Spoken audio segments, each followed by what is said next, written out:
Hello बच्चों, आज हम लोग इंडियन कॉन्स्टिट्यूशन पार्ट 5 पढ़ेंगे। हम लोग इससे पहले वाले लेक्चर में पार्ट 1 से लेकर पार्ट 4A तक पढ़ चुके हैं। आज हम लोग पार्ट 5 पढ़ेंगे। ठीक है बच्चों, पार्ट 5 में क्या है? पार्ट 5 में यूनियन गवर्नमेंट के बारे में है। यूनियन गवर्नमेंट के बारे में है और आज हम लोग यूनियन गवर्नमेंट, केंद्र सरकार या संघ की सरकार के बारे में पढ़ेंगे। ठीक है बच्चों, तो हम शुरू करते हैं। क्या पढ़ना है हम लोगों को? सबसे पहले ये नंबर, कंटैक्ट नंबर आप इंस्टीट्यूट का मैं लिख देता हूँ 9212096139। ठीक है बच्चों, 9891726652। इस वीडियो को ध्यान से समझें, ध्यान से सुने और बाकी बच्चों को भी शेयर करें। सब्सक्राइब खुद भी करें और बाकी लोग भी करें ताकि क्वालिटी एजुकेशन जो है देश के कोने कोने तक पहुंच सके। ठीक है बच्चों, इसलिए अगर आपने चैनल को सब्सक्राइब नहीं किया है तो निश्चित रूप से सब्सक्राइब जरूर करें और शेयर भी करें इसे, ताकि अधिक से अधिक लोग तक ये वीडियो पहुंच सके और हम लोगों को भी मोटिवेशन मिले कि हम लोग अगर मेहनत कर रहे हैं तो देश के प्रत्येक कोने से बच्चे इसका लाभ उठा पा रहे हैं। ठीक है बच्चों, तो हम लोग शुरू करते हैं। आज हम लोग क्या पढ़ना है? पार्ट 5 पढ़ना है। पार्ट 5 में क्या है? यूनियन गवर्नमेंट के बारे में है, संघ की सरकार के बारे में है। ठीक है बच्चों, तो हम जानते हैं यूनियन गवर्नमेंट, यूनियन गवर्नमेंट। ठीक है, इसमें क्या सब पढ़ेंगे? थोड़ा सा एक बेसिक आइडिया ले लेते हैं हम लोग। इसमें हम लोग पढ़ेंगे एग्जीक्यूटिव के बारे में। ठीक है बच्चों, लेजिस्लेटिव के बारे में और जुडिशरी के बारे में। यही यूनियन गवर्नमेंट के तीनों ऑर्गन्स होते हैं। यही यूनियन गवर्नमेंट के तीनों ऑर्गन्स होते हैं और ये तीनों ऑर्गन्स के बारे में हम लोग पढ़ेंगे। ठीक है बच्चों, तो सबसे पहले हम लोग शुरू करते हैं एग्जीक्यूटिव। आज हम लोग का ज्यादा फोकस रहेगा किस पर? यूनियन एग्जीक्यूटिव पर, मतलब संघ की कार्यपालिका पर। इस पर ज्यादा फोकस रहेगा हम लोग का। इसमें क्या सब पढ़ने जा रहे हैं आज हम लोग का? ज्यादा इस लेक्चर में ज्यादा फोकस यूनियन एग्जीक्यूटिव पर रहेगा, संघ की कार्यपालिका। क्या सब पढ़ेंगे इसमें आप जान लें। प्रेसिडेंट के बारे में पढ़ेंगे हम लोग, राष्ट्रपति के बारे में। ठीक है बच्चों, वाइस प्रेसिडेंट के बारे में पढ़ेंगे बच्चों, उपराष्ट्रपति के बारे में। ठीक है, प्राइम मिनिस्टर के बारे में पढ़ेंगे, प्रधानमंत्री के बारे में, अटॉर्नी जनरल के बारे में पढ़ेंगे, अटॉर्नी जनरल के बारे में पढ़ेंगे, महा न्यायवादी।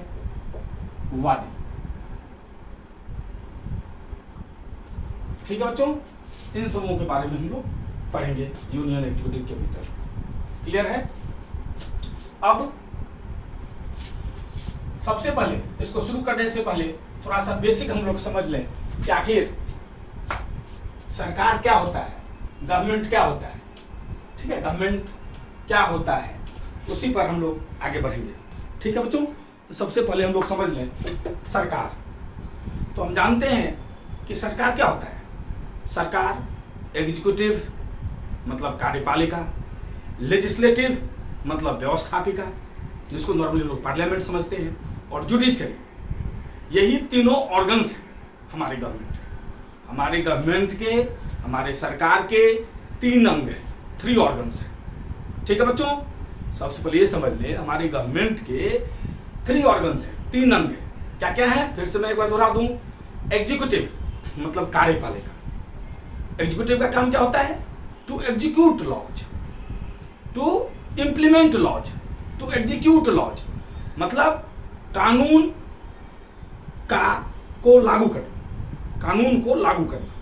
ये बेसिकली काम होता है एग्जीक्यूटिव का। ठीक है बच्चों, दूसरा ऑर्गन क्या है? लेजिस्लेटिव। ये जो इंडियन पार्लियामेंट हुआ, इंडियन पार्लियामेंट क्या है? लेजिस्लेटिव है। ठीक है बच्चों, लेजिस्लेटिव का काम क्या है? टू लेजिस्लेट, टू लेजिस्लेट मतलब कानून का निर्माण करना। मुख्य काम क्या है पार्लियामेंट का? अपना लेजिस्लेचर का मुख्य काम क्या है? टू लेजिस्लेट, कानून बनाना। और तीसरा ऑर्गन है अपना जुडिशरी। जुडिशरी इसका क्या काम है? न्यायपालिका का। जुडिशरी मतलब न्यायपालिका।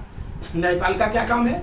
न्यायपालिका का काम है यह देखना कि पार्लियामेंट ने जो कानून बनाया है, मतलब लेजिस्लेचर, पार्लियामेंट को ही लेजिस्लेचर बोलते हैं। पार्लियामेंट ने, लेजिस्लेचर ने जो कानून बनाया है वो संविधान के अनुसार है कि नहीं, वो कॉन्स्टिट्यूशन के अनुसार है कि नहीं। एक चीज ये देखना होता है। दूसरा ये भी देखना होता है कि एग्जीक्यूटिव ने जैसे कानून को लागू किया है वो क्या पार्लियामेंट के अनुसार जिस स्पिरिट में कानून बनाया गया था उसी स्पिरिट में लागू किया है या नहीं। ये देखना किसका काम होता है? जुडिशरी। मतलब जुडिशरी लेजिस्लेचर मतलब पार्लियामेंट के बनाए हुए कानून को भी देखता है, और साथ साथ एग्जीक्यूटिव जो पार्लियामेंट के बनाए हुए कानून को लागू करती है उस पर भी चेक करता है। तो जुडिशरी भारत में इंटीग्रेटेड है। जुडिशरी जो है भारत में इंटीग्रेटेड है, मतलब एक ही जुडिशरी है भारत में। डिस्ट्रिक्ट कोर्ट से लेकर हाई कोर्ट से लेकर सुप्रीम कोर्ट तक भारत में जुडिशरी इंटीग्रेटेड है। जुडिशरी यूनियन का अलग है, स्टेट का अलग नहीं है। जुडिशरी भारत में इंटीग्रेटेड है। लेकिन बाकी लेवल्स ऑफ गवर्नमेंट जो भारत में है वो 3 है। तो सबसे पहले समझ गए हम लोग ऑर्गन्स ऑफ गवर्नमेंट। ठीक है बच्चों, चलिए उसको मैं लिख भी देता हूं चार्ट बना के ताकि आप लोगों को समझने में असुविधा ना हो। ऑर्गन्स ऑफ गवर्नमेंट, सरकार के अंग क्या क्या हैं? 3 सरकार के अंग हैं। एग्जीक्यूटिव मतलब कार्यपालिका, क्या काम है इसका? इसका काम है टू एग्जीक्यूट लॉ। ठीक है, टू इम्प्लीमेंट लॉ मतलब कानून को लागू करना। ये एग्जीक्यूटिव का काम होता है। ठीक है बच्चों, ये एग्जीक्यूटिव का काम होता है। दूसरा अंग जो है हमारा है ये लेजिस्लेटिव है। लेजिस्लेटिव जिसको हम लोग बोलते हैं व्यवस्थापिका। व्यवस्थापिका या कॉमन भाषा में इसको आप पार्लियामेंट समझिए, संसद। कॉमन भाषा में क्या समझिए इसको? संसद। लेजिस्लेटिव, लेजिस्लेटिव का काम क्या है? इसका काम है टू इनैक्ट लॉ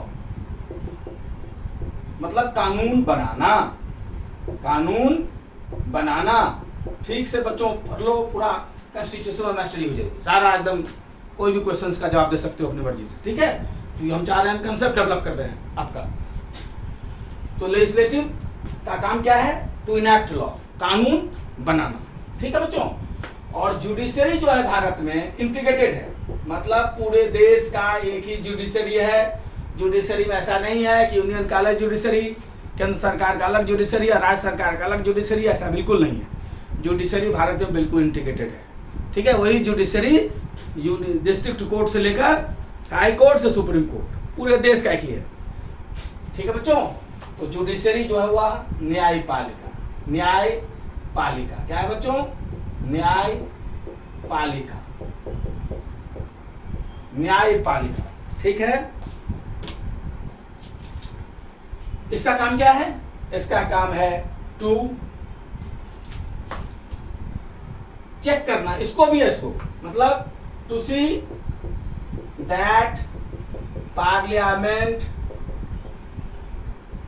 हैज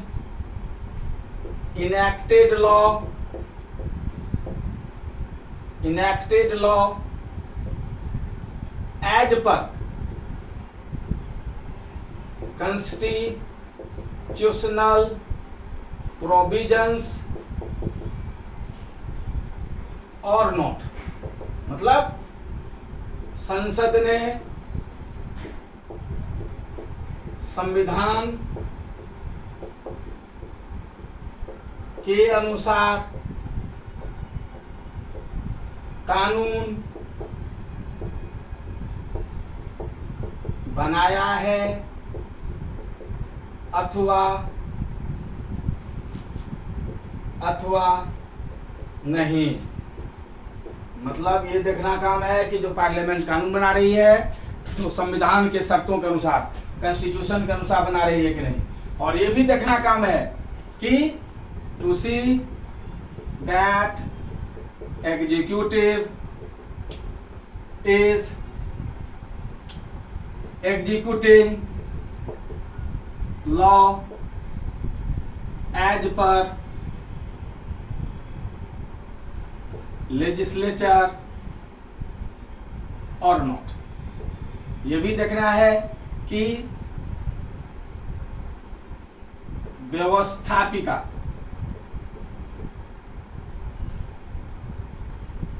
के अनुसार कार्यपालिका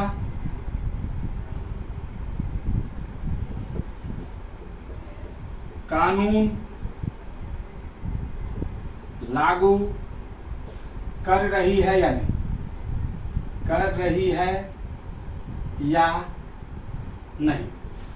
ठीक है बच्चों, यही ऑर्गन्स हैं, 3 ऑर्गन्स हैं गवर्नमेंट के। समझ गए हम लोग? गवर्नमेंट का तीनों मिलकर गवर्नमेंट होता है। कार्यपालिका मतलब एग्जीक्यूटिव, जिसका काम है कानून को लागू करना। पार्लियामेंट मतलब लेजिस्लेटिव, जिसका काम है कानून का निर्माण करना। और जुडिशरी, जिसका काम यह देखना कि पार्लियामेंट ने कानून संविधान के अनुरूप बनाया है कि नहीं। और यह भी देखना कि पार्लियामेंट ने जिस प्रकार से कानून बनाया है उस प्रकार से एग्जीक्यूटिव ने लागू किया है या नहीं। ठीक है बच्चों, ये हो गया ऑर्गन्स ऑफ गवर्नमेंट। इसको देख लीजिए एक बार ढंग से, फिर हम लोग आगे चलते हैं।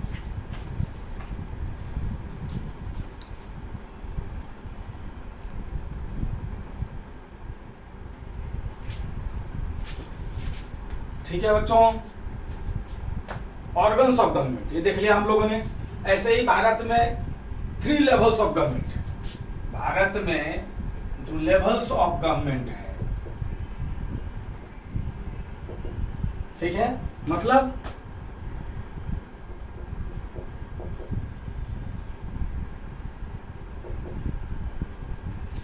सरकार के लेवल्स, 3 लेवल पर सरकार है। ठीक है, पहला लेवल है यूनियन गवर्नमेंट का,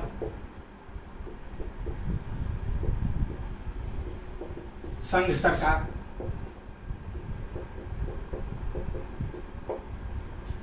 दूसरा लेवल है स्टेट गवर्नमेंट का, राज्य सरकार। और तीसरा लेवल है लोकल गवर्नमेंट,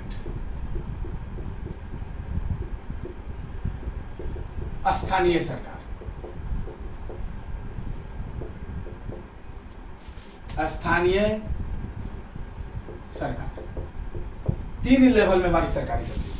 ठीक है, जिस पर हम लोग अपने आगे के लेक्चर्स में धीरे धीरे करेंगे। तो यूनियन गवर्नमेंट, ये 3 लेवल्स में गवर्नमेंट हमारी चलती है। ठीक है बच्चों, अब आ जाइए आप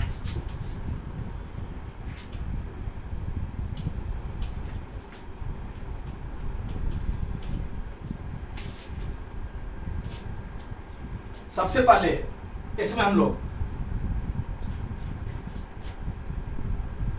पार्ट 5 के भीतर, ठीक है, हम लोग सबसे पहले पढ़ेंगे प्रेसिडेंट।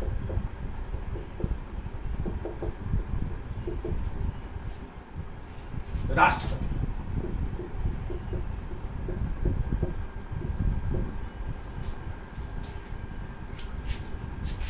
ठीक है, तो आर्टिकल 52 कहता है कि देश में केंद्र में एक प्रेसिडेंट होगा। ठीक है, तो आर्टिकल 52 में क्या है हमारा? Office of president. Office of president. Article 52 में there shall be a president. Office of president है आर्टिकल 52, राष्ट्रपति का पद।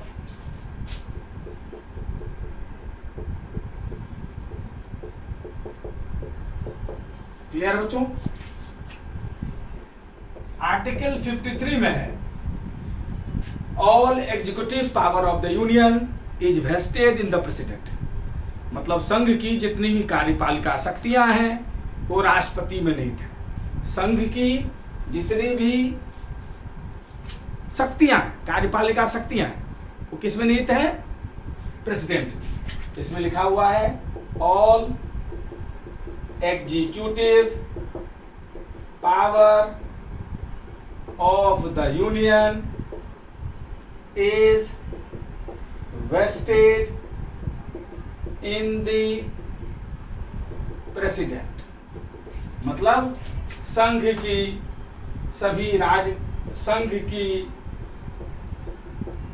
सभी कार्यपालिका शक्तियां, कार्यपालिका की शक्तियां,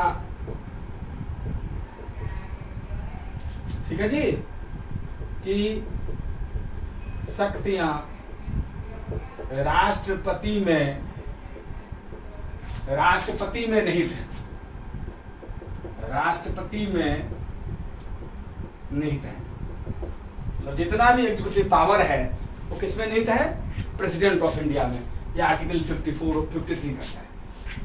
और article 54 election of president, election of president मतलब राष्ट्रपति का निर्वाचन के संबंध में, राष्ट्रपति के निर्वाचन के संबंध में, ठीक है जी। आर्टिकल 55 भी है मैनर ऑफ इलेक्शन, मतलब से manner of election of president. मतलब राष्ट्रपति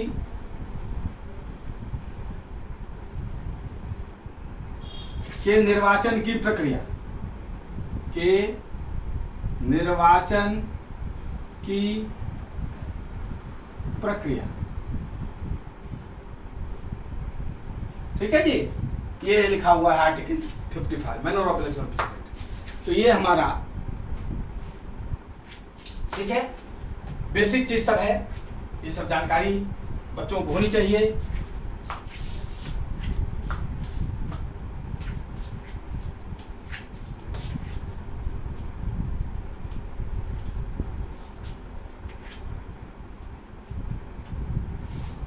अब सबसे पहले आ जाइए, राष्ट्रपति बनने की योग्यता क्या है? Eligibility for a president. राष्ट्रपति बनने की योग्यता क्या है? ये सब इंपॉर्टेंट है एग्जामिनेशन पर्सपेक्टिव में। राष्ट्रपति बनने की योग्यता मतलब कौन राष्ट्रपति बन सकता है, क्या इसके लिए एलिजिबिलिटी है, योग्यता है। तो सबसे पहला इसका एलिजिबिलिटी है कि he must be of 35 years of age और मोर। उनका उम्र जो है 35 साल या उससे ऊपर होना चाहिए। ये पहली शर्त है राष्ट्रपति बनने की। दूसरी शर्त है कि उनमें लोकसभा के सदस्य बनने की क्षमता हो, उनमें लोकसभा के सदस्य बनने की क्षमता है हो। He must have competence of becoming member of Lok Sabha.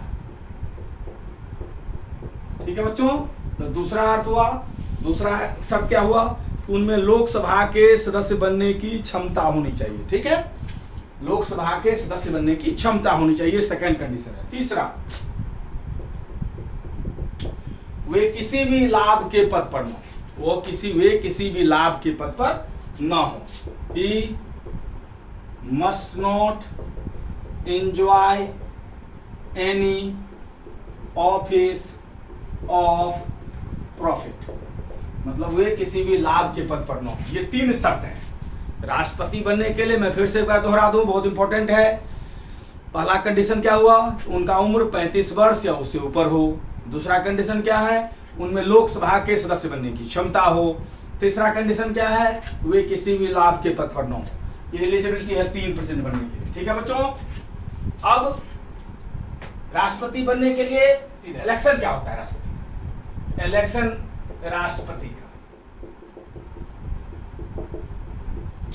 राष्ट्रपति का निर्वाचन। तो राष्ट्रपति के निर्वाचन में कौन कौन पार्टिसिपेट करता है? तो राष्ट्रपति के निर्वाचन में इलेक्टेड मेंबर्स भाग लेते हैं, निर्वाचित सदस्य भाग लेते हैं। किसके किसके? लोकसभा के, राज्यसभा के और विधानसभा के। क्लियर है बच्चों? राष्ट्रपति के निर्वाचन में सिर्फ इलेक्टेड मेंबर्स भाग लेते हैं, लोकसभा के, राज्यसभा के और विधानसभा के। इसका मतलब क्या हुआ, जैसे लोकसभा में जो 2 एंग्लो इंडियन को प्रेसिडेंट ऑफ इंडिया नॉमिनेट करता है, वो पार्टिसिपेट नहीं करता लोकसभा के राष्ट्रपति के इलेक्शन में, पहला चीज। दूसरा, जो 12 एमिनेंट पर्सन्स को राज्यसभा में नॉमिनेट करता है प्रेसिडेंट, वो भी पार्टिसिपेट नहीं करता है। एंग्लो इंडियन को गवर्नर जो है एक विधानसभा में नॉमिनेट कर सकता है, वो भी पार्टिसिपेट नहीं करेगा। मतलब कहने का अर्थ हुआ सिर्फ इलेक्टेड मेंबर्स भाग लेते हैं, लोकसभा के, राज्यसभा के और विधानसभा के। विधानसभा मतलब legislative assembly of the state, legislative assembly of the state. Lok Sabha मतलब लोअर हाउस और राज्यसभा मतलब अपर हाउस। ठीक है बच्चों, यही तीनों के इलेक्टेड मेंबर्स पार्टिसिपेट करते हैं राष्ट्रपति के चुनाव में। ठीक है, चुनाव डायरेक्ट इलेक्शन से नहीं होता, इनडायरेक्ट इलेक्शन से होता है, अप्रत्यक्ष निर्वाचन होता है। वो इलेक्टोरल कॉलेज करती है जिसके तीनों मेंबर्स होते हैं। कौन कौन? Elected members of Lok Sabha, elected members of Rajya Sabha और elected members of legislative assemblies, मतलब विधानसभा के निर्वाचित सदस्य। ठीक है बच्चों, the president of India is indirectly elected by elected members of Lok Sabha, Rajya Sabha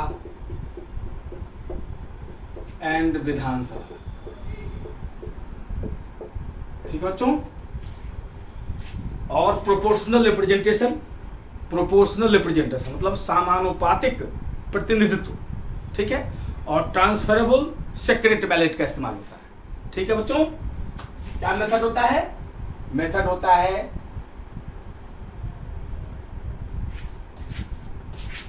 proportional representation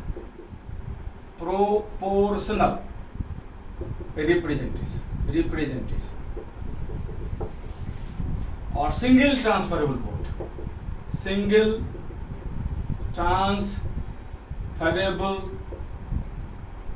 vote through secret ballot.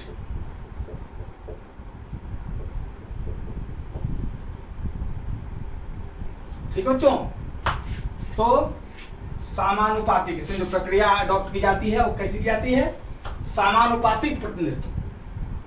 ठीक है, ये समानुपातिक प्रतिनिधित्व क्या होता है? इसका अर्थ हुआ प्रोपोर्शनल रिप्रेजेंटेशन का अर्थ हुआ चूंकि प्रेसिडेंट जो होता है वो हेड ऑफ द स्टेट होता है, इसीलिए कोशिश किया गया है कि लोकसभा और राज्यसभा के वोट का जो वैल्यू हो वो बराबर रखा गया है। जितने भी स्टेट्स के लेजिस्लेटिव असेंबलीज हैं और 2 यूनियन टेरिटोरीज दिल्ली और पुदुचेरी भी ऐसे हैं जिनके लेजिस्लेटिव असेंबलीज हैं, तो ये सारे स्टेट्स, अभी स्टेट्स कितने हैं बच्चों? जैसे अभी स्टेट्स कितने हैं? स्टेट्स अभी कितने हैं? 28 स्टेट्स हैं। कितने स्टेट्स हैं? 28। तो ये 28 स्टेट्स के लेजिस्लेटिव असेंबलीज, 28 स्टेट के लेजिस्लेटिव असेंबलीज और 2 यूनियन टेरिटरी ऐसे हैं जिनके पास लेजिस्लेटिव असेंबली है, एक दिल्ली या दूसरा पुदुचेरी। इन दोनों के इलेक्टेड मेंबर्स के वोट का जो वैल्यू है वो बराबर रखा गया है लोकसभा और राज्यसभा के इलेक्टेड मेंबर्स के वोट के बराबर। इसी को बोलते हैं, क्या बोलते हैं, प्रोपोर्शनल रिप्रेजेंटेशन। ठीक है, रिप्रेजेंटेशन में प्रोपोर्शन रखा गया है, हिंदी में बोलते हैं समानुपातिक प्रतिनिधित्व। और सिंगल ट्रांसफरेबल वोट क्या है, तो सेकंड बैलेट, तो इसमें जो है हर कैंडिडेट एक ही वोट देगा, हर कैंडिडेट एक ही वोट देगा, लेकिन उसमें फर्स्ट चॉइस और सेकंड चॉइस की बात होगी, फर्स्ट चॉइस और सेकंड चॉइस की बात होगी। इन केस कभी भी अगर फर्स्ट राउंड में, चूंकि प्रेसिडेंट वही बनता है जिसको टोटल वोट के 50% से ज्यादा वोट मिलता है, तो अगर पहले राउंड में किसी बंदे को, किसी भी राष्ट्रपति के उम्मीदवार को अगर 50% से ज्यादा नहीं मिलता, तो जो इसको सबसे, जो कैंडिडेट प्रेसिडेंट का है जिसको सबसे कम वोट मिला है, उसको हम लोग हटा देते हैं और उसके मत पत्र पर जो सेकंड चॉइस आया होगा, ठीक है, क्योंकि हर जो मतदाता होता है, इसमें मतदाता कौन होता है समझिए, लोकसभा का इलेक्टेड मेंबर्स, राज्यसभा के इलेक्टेड मेंबर्स और विधानसभा के इलेक्टेड मेंबर्स, तो हर मतदाता जो होता है इसमें उसको फर्स्ट चॉइस और सेकंड चॉइस देने की आ जाती है। ठीक है, फर्स्ट चॉइस और सेकंड चॉइस देता है वो। तो अगर पहले राउंड में किसी कैंडिडेट को 50% ज़्यादा वोट नहीं आया, तो जो सबसे कम वोट लाने वाला प्रेसिडेंशियल कैंडिडेट होता है उसको हटा देते हैं, और उसको जो सेकंड चॉइस, कुछ पहले के नाम, कुछ बाकी उम्मीदवारों के नाम होगा, उसको ट्रांसफर कर देते हैं सेकंड चॉइस उनके नाम से। ठीक है, इसके बाद जिसको 50% का बैरियर जो क्रॉस कर जाता है वो राष्ट्रपति चुना जाता है। ये तरीका है, इसलिए बोलते हैं सिंगल ट्रांसफरेबल वोट। वोट तो एक ही देगा लेकिन वो ट्रांसफरेबल होगा, वोट एक ही देगा सिंगल लेकिन ट्रांसफरेबल होगा और गुप्त मतदान के द्वारा। ठीक है बच्चों, ये आ गया समझ में, इसको नोट कर लीजिए। ज्यादा डिटेल्स में नहीं जा रहे हैं, ज्यादा डिटेल्स में जाएंगे तो परेशानी होगी आप लोगों को, और जनरल कंपटीशन के लिए जितना बताते हैं वही काफी है, इसको ढंग से समझते जाइए।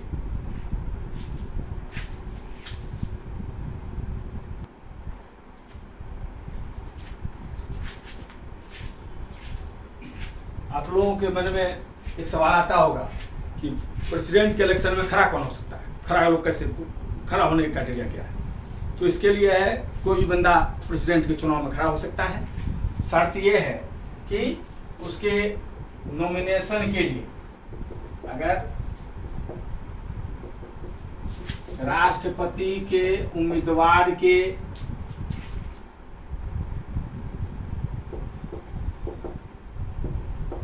राष्ट्रपति के लिए आप उम्मीदवार बनना चाहते हैं, मतलब नॉमिनेशन फॉर प्रेसिडेंशियल कैंडिडेट, तो इसके लिए जो भी इलेक्टर्स हैं, इलेक्टर्स को आप जानते ही हैं कौन है, लोकसभा के इलेक्टेड मेंबर्स, राज्यसभा के इलेक्टेड मेंबर्स और विधानसभा के इलेक्टेड मेंबर्स। ठीक है जी, इसको इलेक्टर्स बोलते हैं। ठीक है, तो जो भी इलेक्टर्स हैं उसमें प्रपोज करने के लिए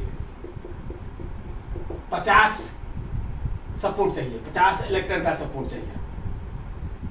ठीक है जी, और सेकंड करने के लिए 50 इलेक्टर चाहिए, मतलब राष्ट्रपति के कैंडिडेट में राष्ट्रपति बनना चाहते हैं, अगर नॉमिनेशन फाइल करना चाहते हैं, तो जो भी इलेक्टर्स हैं 50 का सपोर्ट चाहिए आपका नाम का प्रस्ताव रखने के लिए, और 50 का नाम चाहिए, 50 चाहिए उस नाम का समर्थन करने के लिए। ठीक है बंदे, और उसमें चाहे लोकसभा के मेंबर हो इलेक्टेड, चाहे राज्यसभा के इलेक्टेड मेंबर्स हो, चाहे विधानसभा के इलेक्टेड मेंबर्स हो। ठीक है बच्चों, ये नॉमिनेशन फॉर प्रेसिडेंशियल कैंडिडेट है, ये नॉर्मली किताब से नहीं मिलता बहुत जगह आपको, इसलिए मैंने इंटरेस्टिंग फैक्ट है बता दिया।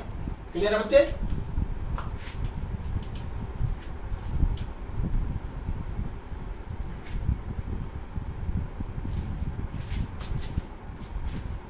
ठीक है, और राष्ट्रपति को हटाने के लिए क्या तरीका है, इम्पीचमेंट ऑफ प्रेसिडेंट। राष्ट्रपति को हटाने का तरीका महाअभियोग, हिंदी में बोलते हैं महाअभियोग, महाभियोग राष्ट्रपति का, और इंग्लिश में हटाने का प्रोसीड्यूर को इम्पीचमेंट कहते हैं। इंग्लिश में इम्पीचमेंट राष्ट्रपति को हटाने को की प्रक्रिया कहते हैं, और हिंदी में महाभियोग राष्ट्रपति का करते हैं। ये आर्टिकल 61 में, इस अनुच्छेद में है आर्टिकल 61 में।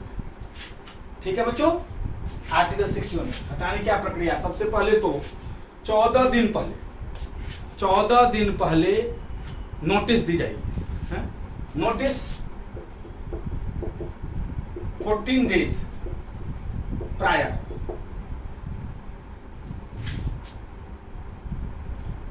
ठीक है जी, 14 दिन पहले नोटिस दी जाएगी उसको, आपके अगेंस्ट में जो है महाभियोग लाया जा रहा है। उस नोटिस देने के लिए भी जिस भी हाउस से दिया जाए, चाहे वो लोकसभा से दिया जाए चाहे राज्यसभा से दिया जाए, जिस भी हाउस से महाभियोग चलाया जाए उस पर कम से कम 1/4 सपोर्ट होना चाहिए, 1/4 स्ट्रेंथ ऑफ द हाउस। जिस भी हाउस में उठे कि राष्ट्रपति पर महाभियोग चलाना है, तो उस स्ट्रेंथ का, जैसे लोकसभा में अगर उठे तो उस हाउस का 1/4 स्ट्रेंथ नोटिस देने के लिए चाहिए, और राज्यसभा में उठे तो राज्यसभा का 1/4 स्ट्रेंथ चाहिए नोटिस लाने के लिए।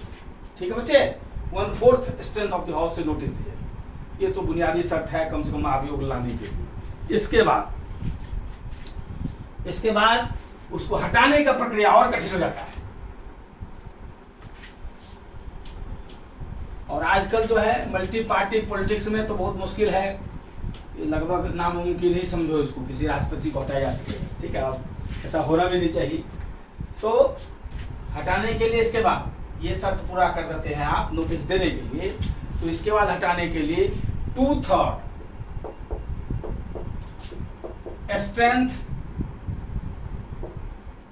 ऑफ लोकसभा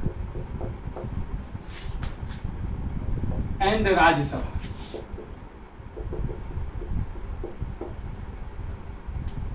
ठीक है जी, अगर 2/3 बहुमत से लोकसभा और राज्यसभा, ठीक है, ऐसे इम्पीचमेंट बिल को अप्रूव कर देती है, ऐसे इम्पीचमेंट बिल को अप्रूव कर देती है हटाने की अलग अलग 2/3 strength of the house. Strength of the house क्या मतलब हुआ, जैसे अभी लोकसभा का स्ट्रेंथ है वर्तमान में 545, हो सकता है कि बहुत सदस्य बीमार हों, नहीं आते हों, बहुत एक्सपायर कर गए हों, बहुत सीटें खाली पड़ी हों, लेकिन जब भी कैलकुलेट होगा वो 545 का 2/3 होगा। ठीक है बच्चों, वैसे ही राज्यसभा में वर्तमान स्ट्रेंथ है 245, तो बहुत सदस्य उसमें हो सकता है बहुत सीट खाली हो, बहुत एक्सपायर कर गए हों, बहुत मेंबर्स अवेलेबल नहीं हो, लेकिन उससे मतलब नहीं है। 245 जो प्रेजेंट स्ट्रेंथ है राज्यसभा का, उसका 2/3 चाहिए। क्लियर है बच्चों, राष्ट्रपति को हटाना इसलिए बहुत कठिन काम है। ठीक है, आ गया समझ में। नोटिस देने के लिए 14 दिन पहले एक जिस हाउस में उठे, जैसे लोकसभा में उठे तो उसका 1/4 मेंबर का सपोर्ट चाहिए नोटिस देने के लिए। अगर राज्यसभा में उठता है तो राज्यसभा का 1/4 मेंबर का चाहिए नोटिस देने के लिए। तभी चर्चा भी होगी इस पर। एक बार वो नोटिस 1/4 मेंबर जुटा लिया, तब आएगी बिल आएगी तो लोकसभा में भी चाहिए 2/3 स्ट्रेंथ का। जैसे 545 स्ट्रेंथ है तो उसका 2/3 से बिल पास होगा कि हाँ भाई हटाया जाए इन्हें। और राज्यसभा में भी जितना स्ट्रेंथ है, जैसे 245 स्ट्रेंथ है तो उसके 2/3 से पास होगा, तब जाके राष्ट्रपति को हटाना है। मल्टी पार्टी पॉलिटिक्स में इतना ला पाना बहुत मुश्किल चीज़ है, इसलिए राष्ट्रपति को हटाना बहुत मुश्किल है। ठीक है बच्चों, ये तो हो गया राष्ट्रपति को हटाने की प्रक्रिया। ठीक है, एक बार रिवाइज कर ले हम लोग। आर्टिकल 52 के भीतर पढ़े कि there shall be a president, हमेशा एक केंद्र में एक राष्ट्रपति होगा। आर्टिकल 53 के भीतर पढ़े कि all executive power is vested in the president. Article 54 और 55 में इलेक्शन से संबंधित इंफॉर्मेशन पढ़े। और आर्टिकल 61 में क्या पढ़े कि how president of India can be impeached, राष्ट्रपति के ऊपर कैसे महाभियोग चलाया जा सकता है, कैसे उन्हें हटाया जा सकता है। अब हम लोग पढ़ेंगे पावर्स ऑफ प्रेसिडेंट। क्या पढ़ेंगे? Powers of president. Powers of president, राष्ट्रपति की शक्तियां।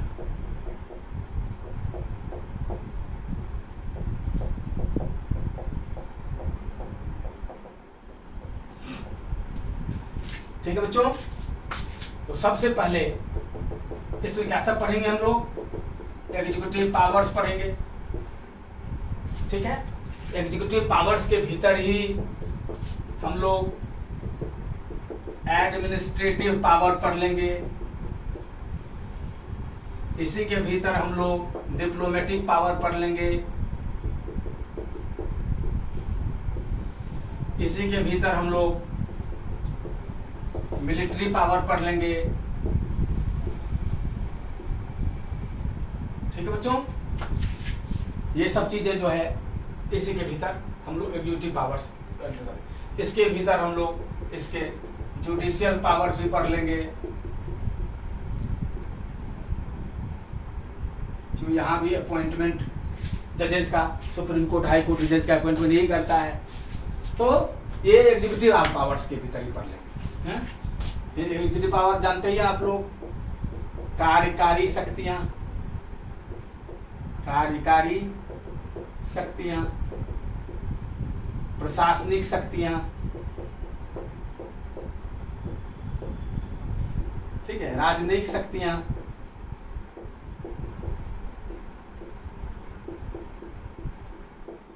सैनिक शक्तियां और न्यायिक शक्तियां, ठीक है। ये सब एग्जीक्यूटिव पावर के भीतर पढ़ लेंगे, ठीक है। सबसे पहले इसको देख लेते हैं, एक बार लिख लेते हैं चार्ट। दूसरा पावर इसका पढ़ेंगे हम लोग लेजिस्लेटिव पावर्स, लेजिस्लेटिव पावर्स, ठीक है। ये क्या हुआ? व्यवस्थापिका संबंधित ताकतें, ठीक है। लेजिस्लेटिव पावर विधायी ताकतें। तीसरा पार्लियामेंट से संबंधित क्या ताकत है, क्योंकि भारत में पार्लियामेंट के पार्ट लोकसभा और राज्यसभा प्रेसिडेंट भी होता है, इसलिए पार्लियामेंट संबंधित शक्तियां उसके पास लेजिस्लेटिव पावर्स कहलाती हैं, इसको अभी करेंगे। और तीसरा important emergency powers, emergency powers, आपातकालीन शक्ति, आपातकालीन शक्ति,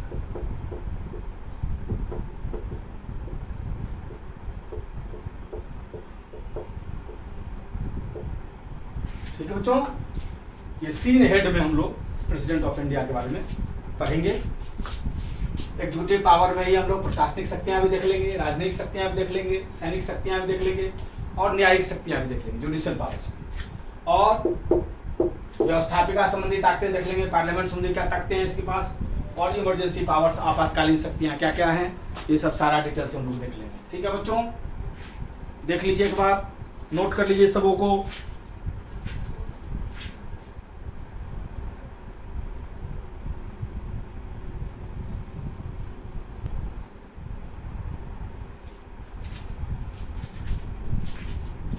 ठीक है बच्चों, अब हम लोग एग्जीक्यूटिव पावर के भीतर में ही जो उनका तीनों चारों सबहेड था उसको देख लेंगे।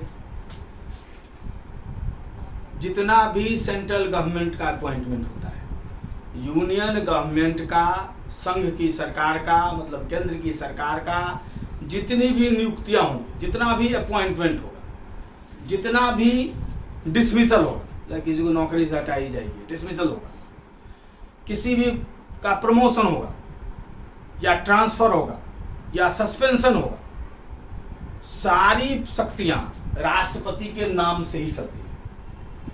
फिर से एक बार दोहरा दूं, केंद्र सरकार में, यूनियन गवर्नमेंट, कोई भी अपॉइंटमेंट, कोई भी नियुक्ति, कोई भी ट्रांसफर, स्थानांतरण, कोई भी प्रमोशन, ठीक है, पदोन्नति, या कोई भी सस्पेंशन या डिसमिसल, नौकरी से निकाल देना या सस्पेंड करना, ये सब सारा काम जो है किसके नाम से चलेगा?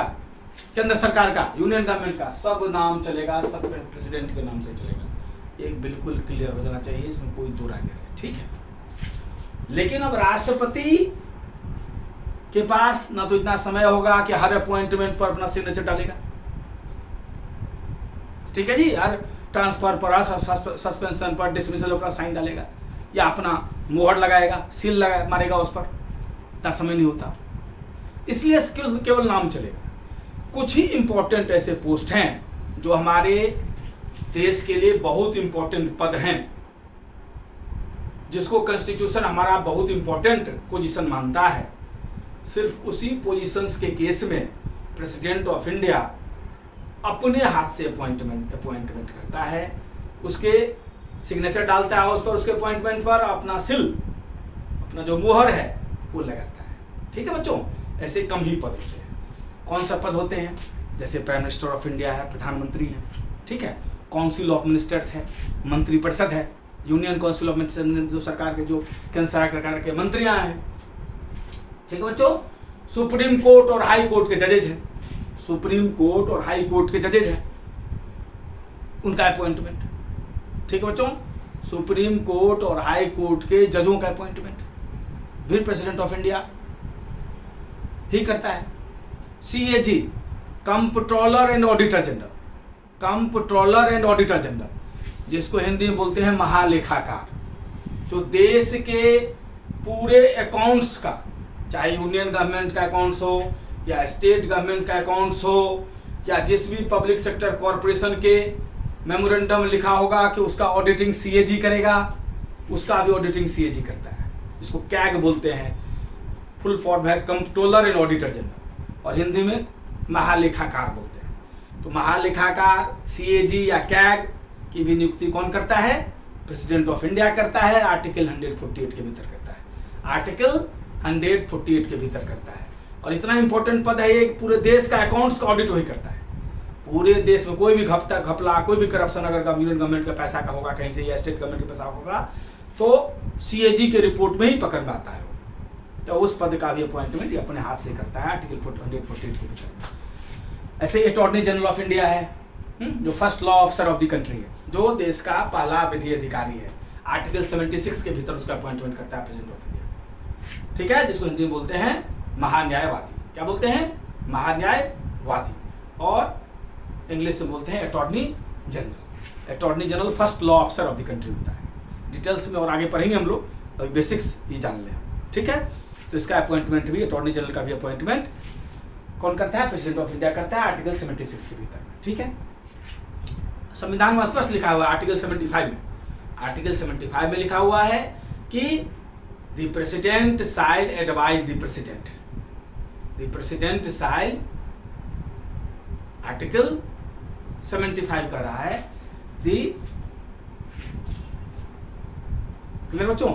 और प्रेसिडेंट ऑफ इंडिया ही अपॉइंटमेंट करता है प्राइम मिनिस्टर का, प्रेसिडेंट ऑफ इंडिया ही अपॉइंट करता है प्राइम मिनिस्टर, अपॉइंट करता है प्राइम मिनिस्टर का, और प्राइम मिनिस्टर के एडवाइस पर बाकी यूनियन काउंसिल ऑफ मिनिस्टर्स का। क्लियर है बच्चों? फिर से एक बार दोहरा दूं, प्रेसिडेंट ऑफ इंडिया अपॉइंट करता है प्राइम मिनिस्टर को, और प्राइम मिनिस्टर के एडवाइस पर बाकी यूनियन काउंसिल ऑफ मिनिस्टर्स का वो अपॉइंटमेंट करता है, ठीक है। क्लियर है बच्चों? आर्टिकल 75 के भीतर में अपॉइंटमेंट होता है प्राइम मिनिस्टर का, आर्टिकल 75 के भीतर प्राइम मिनिस्टर का अपॉइंटमेंट करता है प्रेसिडेंट ऑफ इंडिया, ठीक है जी। और उसी के भीतर है कि प्राइम मिनिस्टर के सलाह पर अन्य union of council of ministers का अपॉइंटमेंट होगा, ठीक है बच्चों।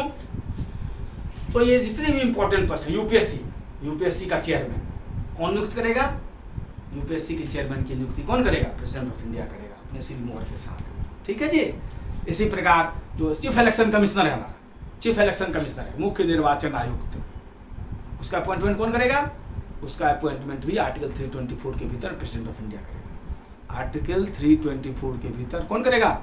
प्रेसिडेंट ऑफ इंडिया करेगा। तो फाइनेंस कमीशन का भी जो चेयरमैन होगा, आर्टिकल 280 के भीतर उसका अपॉइंटमेंट प्रेसिडेंट ऑफ इंडिया करेगा।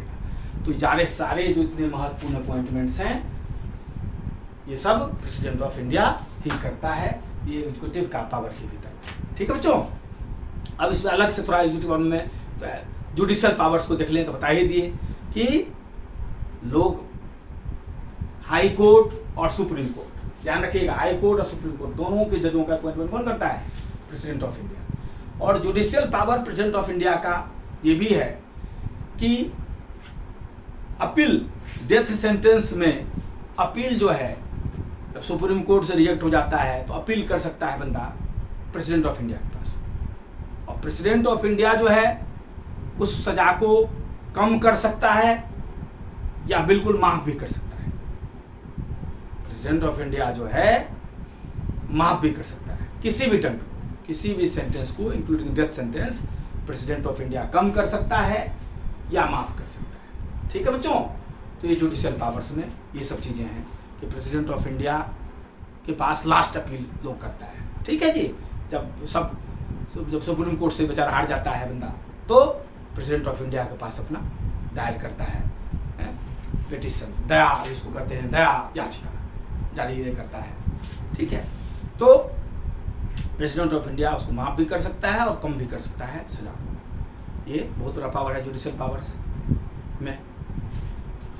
डिप्लोमेटिक पावर्स की बात कर ले हम, तो डिप्लोमेटिक पावर्स में जितने भी हमारे एम्बेसडर्स हैं और हाई कमिश्नर्स हैं, एम्बेसडर्स होते हैं जितने भी कॉमनवेल्थ कंट्रीज हैं, जो भी अंग्रेज का कभी गुलाम रहा, अंग्रेज का शासन, इंग्लैंड का शासन जिस देश पर रहा, वो सब के मेंबर्स जो है कॉमनवेल्थ कहलाते हैं। तो कॉमनवेल्थ में वैसे अमेरिका नहीं मानता अपने आप को, और बाकी लोग कॉमनवेल्थ बना रखा है। तो वहाँ पर जो है जो हमारे एम्बेसडर्स जाते हैं वो हाई कमिश्नर्स कहलाते हैं। कॉमनवेल्थ कंट्रीज में जो हमारे एम्बेसडर्स जाते हैं वो हाई कमिश्नर्स कहलाते हैं, और बाकी नॉन कॉमनवेल्थ कंट्रीज जितने हैं वहाँ एम्बेसडर्स कहलाते हैं। तो सारे एम्बेसडर्स और हाई कमिश्नर्स को अपॉइंट कौन करता है? प्रेसिडेंट ऑफ इंडिया करता है। क्लियर बच्चों, ये डिप्लोमेटिक पावर हो गया। मिलिट्री पावर की अगर बात कर लें हम, तो president of India supreme commander है of our armed forces. Supreme commander हमारे आर्मी का, नेवी का और एयरफोर्स का कौन है? President of India. Supreme commander हमारा प्रेसिडेंट ऑफ इंडिया है। ठीक है बच्चों, ये सब सारे एग्जीक्यूटिव पावर्स में हो गए। इसके अलावा कुछ इंपॉर्टेंट अपॉइंटमेंट्स और बता देता हूं आपको। गवर्नर का अपॉइंटमेंट, गवर्नर का अपॉइंटमेंट कौन करता है? प्रेसिडेंट ऑफ इंडिया करता है। आर्टिकल 155 के भीतर the president of India appoints the governor under article 155 and he remains in his post till the pleasure of the president. स्पष्ट लिखा हुआ है, राज्यपाल की नियुक्ति, राज्यपाल गवर्नर की नियुक्ति राष्ट्रपति करेगा, और राज्यपाल अपने पद पर तभी तक रहेगा जब तक राष्ट्रपति की इच्छा होगी। तो गवर्नर का भी अपॉइंटमेंट कौन करता है? प्रेसिडेंट ऑफ इंडिया करता है। क्लियर है बच्चों? फिर से दोहरा दूं इंपॉर्टेंट चीज सब। प्राइम मिनिस्टर और काउंसिल ऑफ मिनिस्टर्स की नियुक्ति, प्राइम मिनिस्टर की नियुक्ति आर्टिकल 75 में प्रेसिडेंट ऑफ इंडिया करता है, और उसके एडवाइस पर बाकी मिनिस्टर्स को करता है। ठीक है।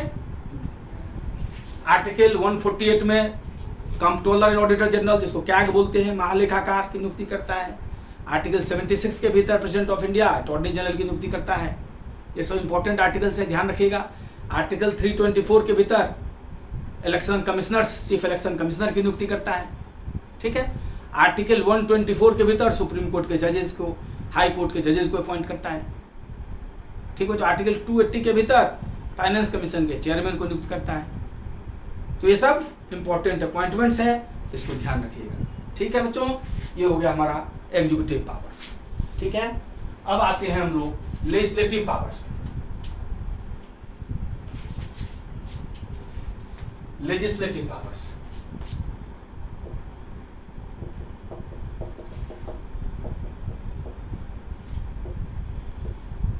मतलब विधायी शक्तियां। हम जानते हैं जो हमारा जो यूनियन पार्लियामेंट है, पार्लियामेंट को ही लेजिस्लेचर बोलते हैं, इसमें कोई कंफ्यूजन ना हो। ठीक है जी। इसको हिंदी में संसद कहते हैं। तो यूनियन पार्लियामेंट जो हमारा बनता है वो तीन चीज मिलकर बनता है। एक लोकसभा, जिसको लोअर हाउस बोलते हैं, इंग्लिश में उसे लोकसभा ही कॉमन है। राज्यसभा, अपर हाउस भी बोलते हैं इसको।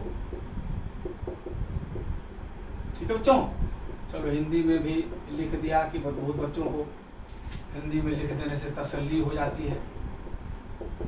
लोकसभा, राज्यसभा। ठीक है बच्चों। और तीसरा राष्ट्रपति, मतलब संसद तभी बनेगा जब ये तीनों चीज रहेंगे।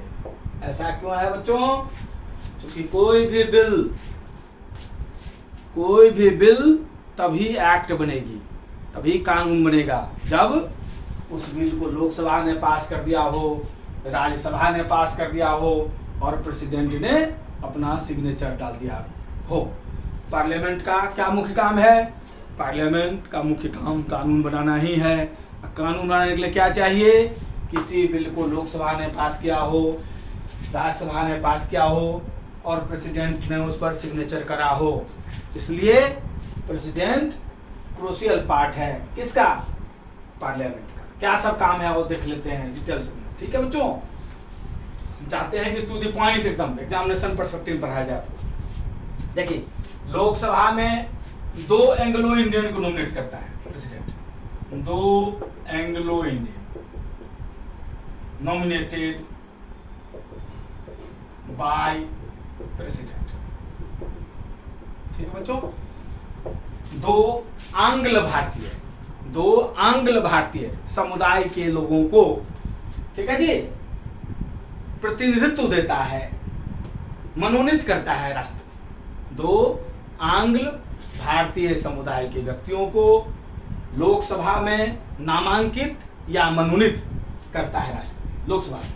और राज्यसभा में 12 एमिनेंट पर्सन्स, राज्यसभा में जो है 12 एमिनेंट पर्सन्स, 12 प्रसिद्ध व्यक्तियों नॉमिनेट करता है। आर्ट से, लिटरेचर से, कल्चर से, पीस से, स्पोर्ट्स से, ठीक है जी, इन सब फील्ड से 12 प्रसिद्ध व्यक्तियों को नामांकित करता है, नॉमिनेट करता है राज्यसभा में प्रेसिडेंट ऑफ इंडिया, राज्यसभा में प्रेसिडेंट ऑफ इंडिया। ठीक है बच्चों, तो ये दोनों अहम काम हो गया लोकसभा और राज्यसभा में। इसके अलावा भी अगर मान लिया जाए लोकसभा का सत्र नहीं चल रहा, पार्लियामेंट का सत्र नहीं चला, बोल पार्लियामेंट अभी छुट्टी पर है और कोई कानून की जरूरत पड़ जाए, तो पार्लियामेंट सत्र में नहीं है, तब कोई कानून की जरूरत पड़ जाए तो प्रेसिडेंट जो है आर्टिकल 123 के भीतर, प्रेसिडेंट जो है उस केस में आर्टिकल 123 के भीतर ऑर्डिनेंस जारी कर सकता है। ऑर्डिनेंस जारी कर सकता है, ऑर्डिनेंस जारी कर सकता है राष्ट्रपति अनुच्छेद 123 के भीतर। ठीक है जी, अनुच्छेद 123 के भीतर अगर संसद का सत्र नहीं चल रहा हो, संसद मान लीजिए छुट्टी पर हो और कोई कानून की जरूरत पड़ जाए, तो आर्टिकल 123 के भीतर, अनुच्छेद 123 के भीतर प्रेसिडेंट जो है अधिसूचना जारी कर सकता है। अधिसूचना को इंग्लिश में ऑर्डिनेंस बोलते हैं। ठीक है बच्चों, अधिसूचना जारी कर सकता है। ठीक है, ये सब कोर पावर। इसके अलावा कभी भी संसद की जब चुनाव के बाद नॉर्मली राष्ट्रपति देखिएगा संबोधन करता है, या 15 अगस्त 26 जनवरी से पहले संबोधन करता है, एड्रेस करता है नेशन को राष्ट्रपति। ठीक है जी, तो महत्वपूर्ण साल में कम से कम एक आध बार जरूर प्रेसिडेंट ऑफ इंडिया, या हर चुनाव के बाद कम से कम प्रेसिडेंट ऑफ इंडिया जो है राष्ट्र के नाम एड्रेस करता है। इसके अलावा प्रेसिडेंट ऑफ इंडिया ही जो है पार्लियामेंट का सत्र बुलाता है। कौन बुलाता है? प्रेसिडेंट ऑफ इंडिया बुलाता है। ज्वाइंट सेशन, कभी कोई ऐसा बिल हो मनी बिल के अलावा, क्योंकि मनी बिल में तो सबका सब पावर जो है किसके पास है? मनी बिल का में सब पावर जो लगभग लोकसभा के पास है। तो मनी बिल के अलावा अगर कोई भी बिल हो तो उसमें उस केस में राज्यसभा का भी पावर जो है बहुत ज़्यादा बढ़ जाता है। कुछ ही बिल है जिसमें लोकसभा बहुत ताकतवर है, खास करके मनी बिल। मनी बिल के मामला में राज्यसभा अधिक से अधिक मनी बिल को 14 दिन रख सकता है अपने पास। ठीक है जी, तो मान लिया किसी बिल को लोकसभा ने पास कर दिया और राज्यसभा ने उसको रिजेक्ट कर दिया, तो president of India joint session बुला सकता है। ज्वाइंट सेशन बुला सकता है मतलब लोकसभा और राज्यसभा का संयुक्त अधिवेशन बुला सकता है। तो हमेशा ज्वाइंट सेशन को कौन बुलाता है? हमेशा ज्वाइंट सेशन को बुलाता है प्रेसिडेंट ऑफ इंडिया। हमेशा संयुक्त अधिवेशन को बुलाता है भारत का राष्ट्रपति। और ज्वाइंट सेशन, संयुक्त अधिवेशन को हमेशा प्रिजाइड करता है। कौन अध्यक्षता करेगा ऐसे ज्वाइंट सेशन का? लोकसभा का स्पीकर करेगा। लोकसभा का अध्यक्ष जो है ऐसे ज्वाइंट सेशन का को प्रिजाइड करता है। तो क्या सब सीखे कि ज्वाइंट सेशन भी प्रेसिडेंट ऑफ इंडिया बुलाता है, ठीक है। हर चुनाव के बाद नॉर्मली एड्रेस करता है, इसके बाद संसद के सत्र को बुलाता है।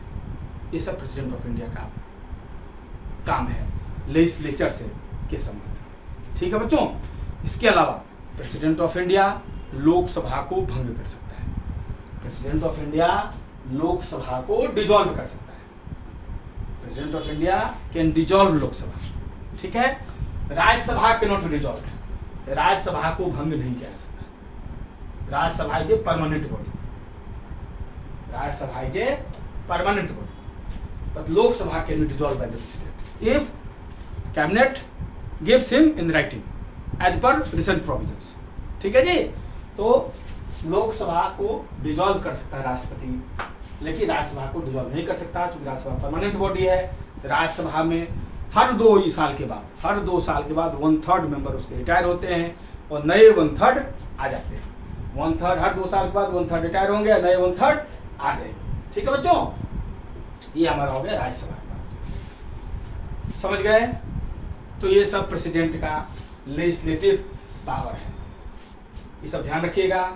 लोकसभा में 2 एंग्लो इंडियन को नॉमिनेट करता है राष्ट्रपति, राज्यसभा में 12 एमिनेंट पर्सन्स को नॉमिनेट करता है, 12 प्रसिद्ध व्यक्तियों को, कला, साहित्य, चिकित्सा, ठीक है जी। अब तो तेंदुलकर के आने के बाद स्पोर्ट्स भी इन समूहों के क्षेत्र से 12 प्रसिद्ध व्यक्तियों को नॉमिनेट करता है, ठीक है। ये सब काम हो गया आपका लेजिस्लेटिव पावर्स का। किसी बच्चे के मन में कोई भी सवाल हो तो बार बार वीडियो को देखे, हमें व्हाट्सअप भी कर सकता है, नंबर वगैरह लिखा ही हुआ है ऊपर में, है ना। व्हाट्सअप करके भी प्रॉब्लम अपना डिस्कस कर सकता है, या यूट्यूब वीडियो पर कमेंट कीजिएगा, उसका जवाब दे देंगे, ठीक है बच्चों। अब आते हैं हम लोग जुडिशियल पावर्स, आपको बता ही दिया, एग्जीक्यूटिव पावर्स के भीतर ही बता दिया, ठीक है बच्चों। अब आते हैं हम लोग इमरजेंसी पावर्स। क्या पढ़ेंगे? इमरजेंसी पावर्स, आपातकालीन शक्ति,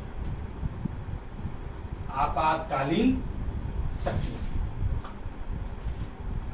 इमरजेंसी पावर्स।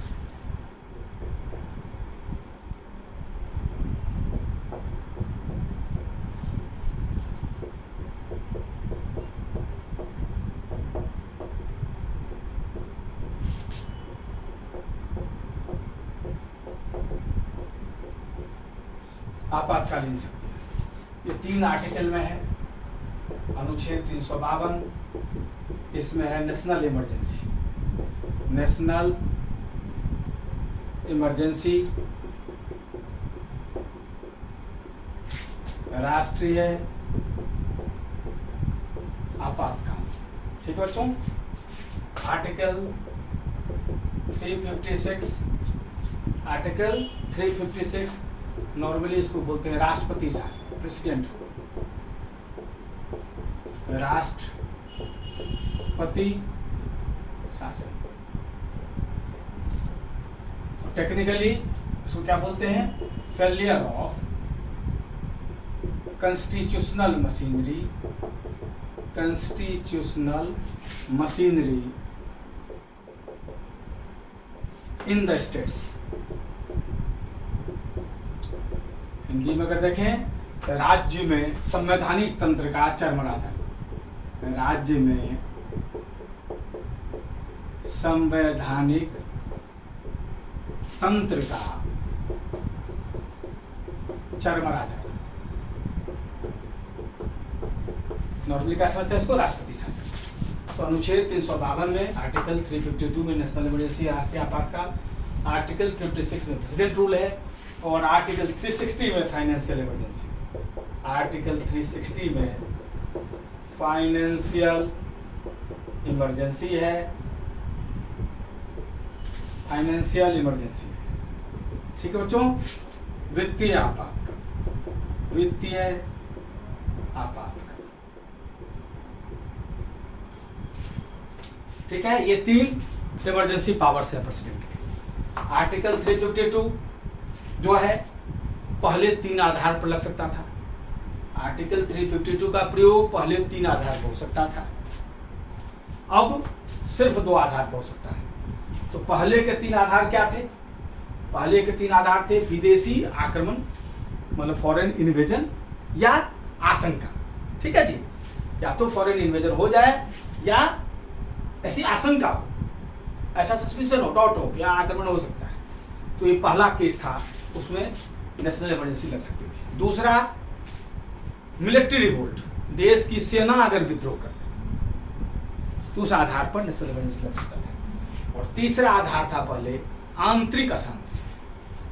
आंतरिक अशांति मतलब इंटरनल डिसऑर्डर फैल जाए इस पैमाने पर, इंटरनल चॉस हो जाए, डिसऑर्डर हो जाए, आंतरिक अशांति हो जाए बहुत ज़्यादा, तो उस केस में भी लग सकता था नेशनल इमरजेंसी। लेकिन अब जो है तीसरा कंडीशन को हटा दिया, अब सिर्फ 2 आधार पर नेशनल इमरजेंसी लग सकता है। पहला आधार विदेशी आक्रमण या ऐसी आशंका हो, फॉरेन इन्वेजन या ऐसा डाउट हो कि फॉरेन इन्वेजन हो सकता है, पहला केस। और दूसरा देश की मिलिट्री रिवोल्ट कर दे, देश की सेना विद्रोह कर दे। तो 2 केस में नेशनल इमरजेंसी अब लग सकती है। तीसरा आधार जो आंतरिक अशांति का आधार पर लगता था उसको हटा दिया गया है। क्लियर बच्चों? आर्टिकल 352 का प्रयोग जो है, नेशनल इमरजेंसी का प्रयोग जो है आज तक 3 बार हुआ है। एक बार, आज तक 3 बार हुआ है। 2 बार आक्रमण और तीसरे बार जो है इंदिरा गांधी के समय में 1975 में इंटरनल इमरजेंसी इंटरनल ग्राउंड्स पर लगाया गया था। ठीक है जी। इसके बाद जो है फिर कांग्रेस की गवर्नमेंट पहली बार सेंटर में नहीं बनी और सभी अपोजिशन की सरकार पहली बार जनता पार्टी के नेतृत्व में आई और उसने ये आधार कर दिया, तीसरा आधार को हटा दिया। ठीक है बच्चों, अब सिर्फ 2 आधार होता है। तो 3 बार अभी तक नेशनल इमरजेंसी लगाई गई है। ठीक है बच्चों, कौन कौन बात था? एक 62 में लगा है, 65 में लगा है और 75 में लगा है। इन समूह में 1962 में Indo China war, 1965 Indo Pakistan war और 75 में इंटरनल इमरजेंसी। 75 में इंटरनल इमरजेंसी में जो है लगा है। आर्टिकल 352 के समय में क्या सब हो सकता है? नेशनल इमरजेंसी के दौरान क्या सब हो सकता है? राष्ट्रीय आपातकाल के दौरान क्या हो सकता है? तो राष्ट्रीय आपातकाल के दौरान, नेशनल इमरजेंसी के दौरान जो है कोई भी फंडामेंटल राइट्स एक्सेप्ट आर्टिकल 20 और 21, आर्टिकल 20 और 21 के अलावा जो right to life and liberty है, जीवन की स्वतंत्रता है, आर्टिकल 20 और 21 के अलावा किसी भी राइट को सस्पेंड किया जा सकता है नेशनल इमरजेंसी के दौरान। फिर से समझ लें एक बार, आर्टिकल 20 और 21 को सस्पेंड नहीं किया जा सकता, उसके अलावा किसी भी फंडामेंटल राइट्स को सस्पेंड किया जा सकता है नेशनल इमरजेंसी के दौरान। ठीक है बच्चों, क्लियर? अब आ जाते हैं हम आर्टिकल 356 राष्ट्रपति शासन। तो प्रेसिडेंट रूल जब भी प्रेसिडेंट को लगे, या तो गवर्नर के रिकमेंडेशन पर या बगैर गवर्नर के रिकमेंडेशन के भी, जब भी प्रेसिडेंट ऑफ इंडिया को लगे कि राज्य की सरकार जो है वो संवैधानिक शर्तों के अनुसार नहीं चल रही है, कॉन्स्टिट्यूशनल प्रोविजंस के अनुसार नहीं चल रही, उस केस में वो प्रेसिडेंट रूल लगा सकता है। ठीक है जी।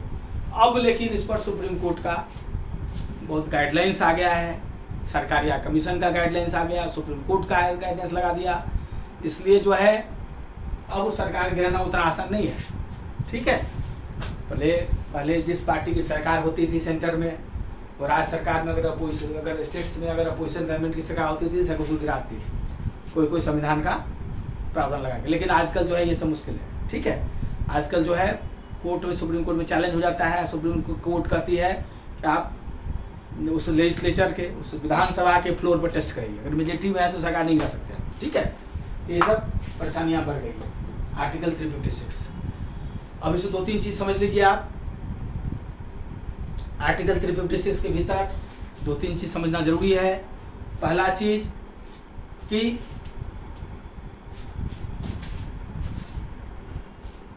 सबसे पहली बार आर्टिकल 356 का प्रयोग हुआ था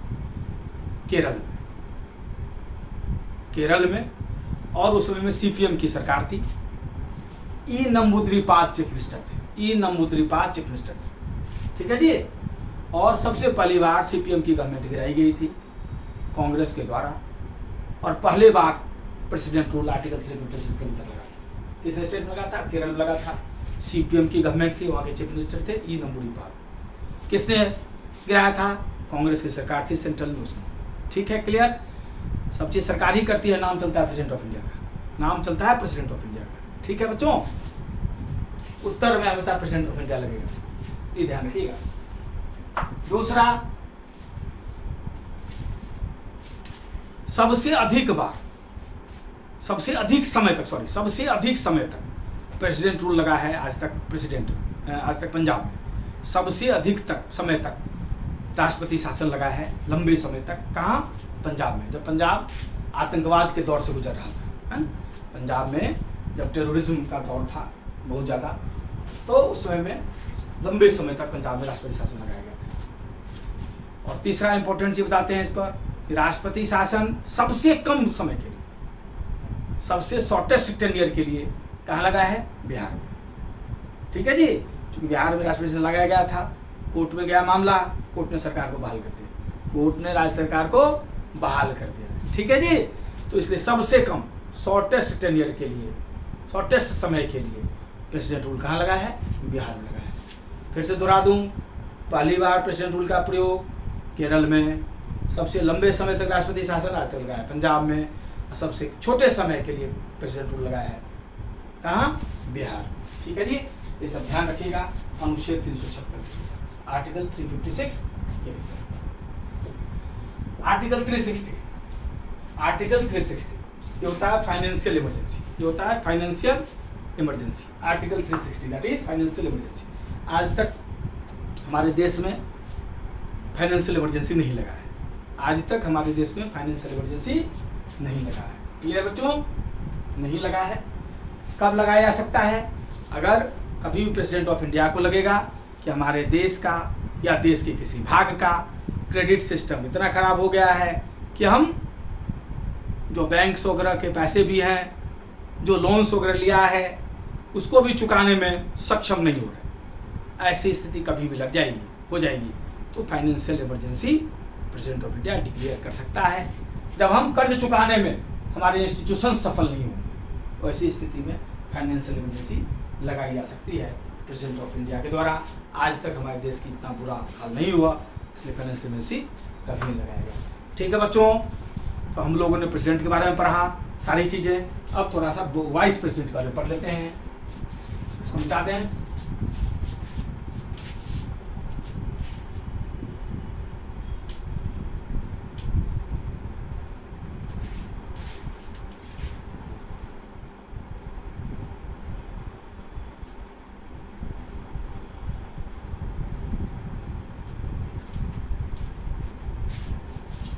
वाइस प्रेसिडेंट, उपराष्ट्रपति।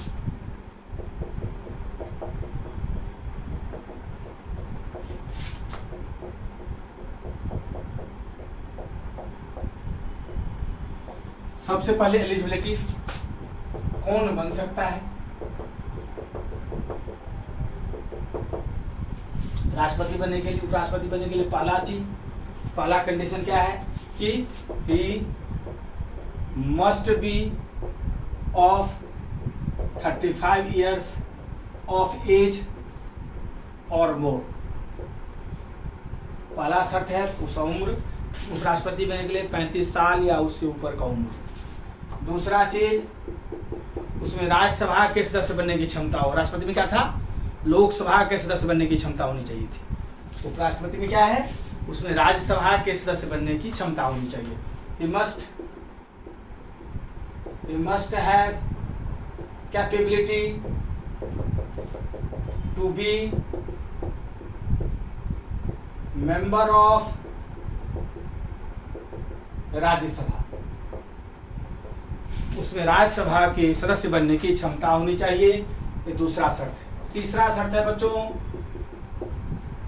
किसी लाभ के पद पर न हो, वह किसी लाभ के पद पर ना हो।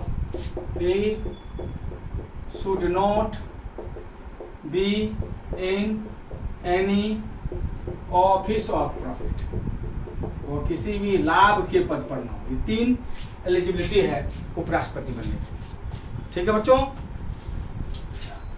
इसका कैसे होता है इलेक्शन ये जान लें। तो ये आर्टिकल 63 में इसका डिस्क्रिप्शन है। आर्टिकल 63 में इसका डिस्क्रिप्शन है इलेक्शन का। ठीक है, इसके इलेक्शन में the vice president is elected, उपराष्ट्रपति का निर्वाचन by members of Lok Sabha and Rajya Sabha. उपराष्ट्रपति का निर्वाचन लोकसभा और राज्यसभा के सदस्यों द्वारा होता है। ध्यान रखिएगा, वहां सिर्फ इलेक्टेड मेंबर्स होते थे। राष्ट्रपति के चुनाव में सिर्फ इलेक्टेड मेंबर्स होते थे, लोकसभा और राज्यसभा के, और इलेक्टेड मेंबर्स विधानसभा के भी। यहाँ इलेक्टेड मेंबर्स नहीं है, यहाँ निर्वाचित भी भाग लेते हैं और नामांकित भी भाग लेते हैं, इलेक्टेड भी और नॉमिनेटेड भी। मतलब जो 12 राष्ट्रपति द्वारा जो राज्यसभा में सदस्य होते हैं नामांकित, नॉमिनेटेड, वो भी भाग लेते हैं, और 2 एंग्लो इंडियन जो नॉमिनेटेड होते हैं वो लोकसभा में वो भी भाग लेते हैं उपराष्ट्रपति के चुनाव में। क्लियर है? मतलब इसमें मेंबर्स लिखा हुआ है, इलेक्टेड मेंबर्स नहीं लिखा हुआ। ठीक है जी, निर्वाचित सदस्य की जरूरत नहीं है। और तीसरा, प्रेसिडेंट के चुनाव में विधानसभा के निर्वाचित सदस्य भाग लेते थे, यहाँ विधानसभा भाग नहीं लेता, यहाँ सिर्फ लोकसभा और राज्यसभा के भाग लेते हैं सिर्फ। और इसमें इलेक्टेड और नॉमिनेटेड दोनों पार्टिसिपेट करते हैं। क्लियर है बच्चों? ये हो गया इलेक्शन इनका। ठीक है, इनका भी इलेक्शन इनडायरेक्ट ही होता है, प्रोपोर्शनल रिप्रेजेंटेशन का ही सिस्टम इसमें भी है, और प्रत्यक्ष चुनाव और प्रोपोर्शनल रिप्रेजेंटेशन। ठीक है जी, अब आ जाइए आप, वाइस प्रेसिडेंट जो होता है ये एक्स ऑफिसियो चेयरमैन होता है। मतलब इसके पोस्ट में ही है कि जो उपराष्ट्रपति होगा वही राज्यसभा का चेयरमैन होगा, जो उपराष्ट्रपति होगा वही राज्यसभा का चेयरमैन होगा। इसके पोस्ट के साथ ही टाइट है। ठीक है, इसको ध्यान रखिएगा। The vice president is ex officio chairman of Rajya Sabha. ध्यान रखिएगा कि उपराष्ट्रपति जो होता है वो राज्यसभा का पदेन अध्यक्ष होता है। मतलब जो उपराष्ट्रपति होगा वही राज्यसभा का चेयरमैन होगा। क्लियर है बच्चों? इसके साथ साथ ये भी ध्यान रखिए, राज्यसभा का मेंबर नहीं है उपराष्ट्रपति, लेकिन राज्यसभा का चेयरमैन है। ठीक है बच्चों, राज्यसभा का चेयरमैन है। और कभी भी वो राज्यसभा में वोट तभी कर सकता है जब किसी मामले में टाई हो जाए। टाई के केस में चेयरमैन के हैसियत से वो वोट कर सकता है, नॉर्मल एनालिसिस में वो वोट नहीं कर सकता चूंकि मेंबर नहीं हो। ठीक है जी, ऑफिशियल कैपेसिटी में उसके चेयर के साथ ही है कि जो वाइस प्रेसिडेंट होगा वो राज्यसभा का चेयरमैन। ठीक है बच्चों, लेकिन नॉर्मल वोटिंग नहीं करता राज्यसभा में किसी मसले पर। हाँ, कभी भी 2 पक्ष, विपक्ष और पक्ष में टाई हो जाए किसी मामले पर, तब वहां पर डिसाइडिंग वोट डाल सकता है वाइस प्रेसिडेंट। ठीक है बच्चे, ये हो गया आपका उपराष्ट्रपति। समझ गए?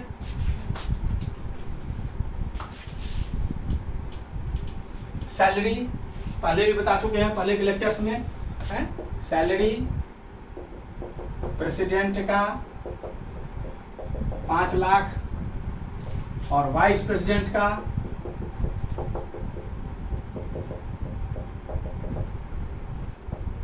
4.5।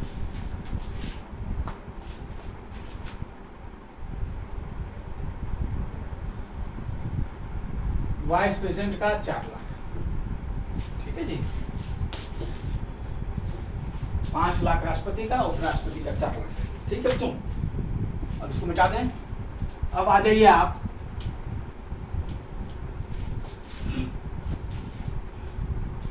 प्राइम मिनिस्टर और council of ministers, prime minister और council of ministers, PM and council of ministers. प्रधानमंत्री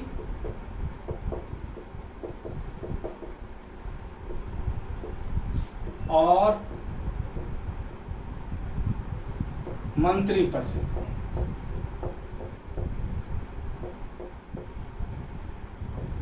ठीक बच्चों, तो ये जान लीजिए आर्टिकल 74 कहता है कि केंद्र में एक प्रधानमंत्री होगा जो राष्ट्रपति को सलाह देगा और राष्ट्रपति उसी सलाह के अनुसार काम करेगा।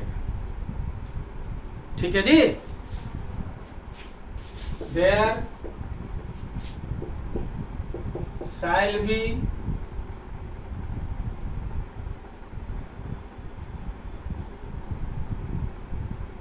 a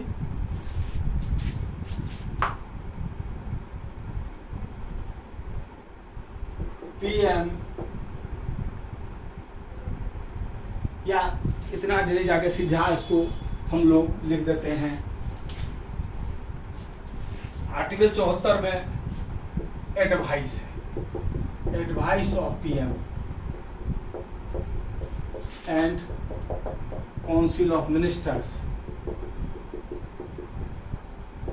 to president. अनुच्छेद 74 में प्रधानमंत्री और मंत्रिपरिषद का सलाह है राष्ट्रपति। ठीक है जी, उसी सलाह के अनुसार उसको काम करना है। और अनुच्छेद 75 में है अपॉइंटमेंट। अनुच्छेद 75 में है PM will be appointed by the president। ठीक है, and on advice of PM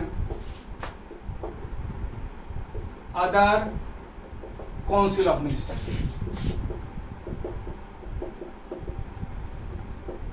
by the president। मतलब क्लियर हो जाए। अनुच्छेद 75 कहता है, आर्टिकल 75 कि प्रधानमंत्री को राष्ट्रपति नियुक्त करेगा और प्रधानमंत्री के सलाह पर बाकी मंत्रियों को नियुक्त करेगा। ठीक है जी, तो क्लियर हो जाता है जी कि अनुच्छेद 74 में प्रधानमंत्री और मंत्रिपरिषद को सलाह देता है, उसी के अनुसार काम करना है राष्ट्रपति को। अनुच्छेद 75 कहता है कि प्रधानमंत्री राष्ट्रपति प्रधानमंत्री को नियुक्त करेगा और उसी के सलाह पर अन्य मंत्रियों को नियुक्त करेगा। ठीक है बच्चों, ये क्लियर करता है उसके पोजीशन को। अब आ जाइए आप, थ्योरेटिकली सारा पावर जो है ये किसके पास है? सैद्धांतिक रूप से सारी शक्तियां प्रधानमंत्री और मंत्रिपरिषद के पास है। राष्ट्रपति अधिक से अधिक किसी सलाह को एक बार पुनर्विचार के लिए वापस कर सकता है। ठीक है, और पुनर्विचार करके या बिना करे हुए भी जो वापस जो उसके पास जाएगा वो चीज़, तो उसके अनुसार राष्ट्रपति को काम करना पड़ेगा। तो प्रेसिडेंट स्पष्ट है, राष्ट्रपति को यहाँ कोई ये पावर नहीं है कि आप मना कर दें। हाँ, लेकिन अब ये संविधान में चूंकि ये नहीं लिखा हुआ है कि राष्ट्रपति कितने दिन में उसको माने या कितना दिन में असहमति जताए, मतलब कब एसेंट करे या डिसेंट करे, उसका टाइम नहीं जिक्र है। तो राष्ट्रपति ना एसेंट करे ना डिसेंट करे, बिल को लेकर बैठ जाए, तब वो बिल अपने आप रखे हुए समाप्त हो सकता है, जिसको पॉकेट वीटो कहते हैं। ऐसा एक बार हुआ भी है जब भारत के राष्ट्रपति यानी जेल सिंह थे, पोस्टल अमेंडमेंट बिल पास हुआ था, डाक संशोधन अधिनियम, लेकिन उन्होंने न कहा, दुर्भाग्य से उनकी मृत्यु हो गई और लेके ही स्वर्गलोक चले गए। आज भी बिल वही है। ठीक है जी, तो पॉकेट बिट हो सकता है एक प्रकार से, लेकिन वैसे प्रत्यक्ष रूप से अगर देखा जाए तो राष्ट्रपति को वही करना है जो प्रधानमंत्री और मंत्रिपरिषद का सलाह होगा। अधिक से अधिक एक बार वो पुनर्विचार के लिए किसी सलाह को फिर से रिकंसिडर के लिए वो भेज सकता है। एक बार रिकंसिडर इच्छा हो मंत्रिपरिषद का तो करे, ना इच्छा हो तो बिना करे हुए वापस कर सकता है। इस बार राष्ट्रपति को उसी के अनुसार काम करना पड़ेगा। स्पष्ट ये कह देता है आर्टिकल 74, कोई गुंजाइश नहीं है। आर्टिकल 75 में हाँ प्रधानमंत्री को अपॉइंट करेगा राष्ट्रपति, ये उसका अधिकार है, उसका पावर है। लेकिन अगर किसी एक पार्टी को मेजॉरिटी नहीं है, अगर एक पार्टी को मेजॉरिटी नहीं है, अगर कई पार्टियां गठबंधन में सरकार बना रही है या कोई भी ऐसी बड़ी पार्टी उभर के नहीं आई है जिसके पास स्पष्ट मेजॉरिटी हो, स्पष्ट बहुमत हो, उस केस में तो राष्ट्रपति की ताकत बढ़ जाती है। उस केस में तो राष्ट्रपति प्रधानमंत्री नियुक्त कर सकता है। सबसे बड़ा जो पार्टी है उसके नेता को भी प्राइम मिनिस्टर बना सकता है, या सबसे बड़ा जो कोलिशन उभर के आया है, गठबंधन उभर के आया है, उसके नेता को बुला सकता है प्रधानमंत्री की शपथ के लिए। तो वहाँ तो राष्ट्रपति के पास अपना विवेक है। लेकिन अगर एक पार्टी को किसी को स्पष्ट बहुमत है तो उसके नेता को आपको प्रधानमंत्री बनाना ही पड़ेगा, राष्ट्रपति को बुलाना ही पड़ेगा। ठीक है जी। उस केस में तो अगर एक पार्टी को पर पूरी मेजॉरिटी नहीं है या किसी कोलिशन को पूरी मेजॉरिटी नहीं है, तब तो राष्ट्रपति का विवेक काम करेगा। वो उसको प्रधानमंत्री अपॉइंट कर सकता है जिसमें उसको विश्वास हो कि लोकसभा में अगला मेजॉरिटी अपना साबित कर देगा। ठीक है जी, वहां उसका विवेक काम करता है। तो ये चीज तो स्पष्ट है कि प्रधानमंत्री की नियुक्ति में उसको उसका ताकत है, पावर है उसको स्पष्ट रूप से। ठीक है। लेकिन अगर एक पार्टी को बहुमत होता है तो उसके नेता को आपको अपॉइंट करना ही पड़ेगा। ठीक है बच्चों, इसको आप ध्यान रखें।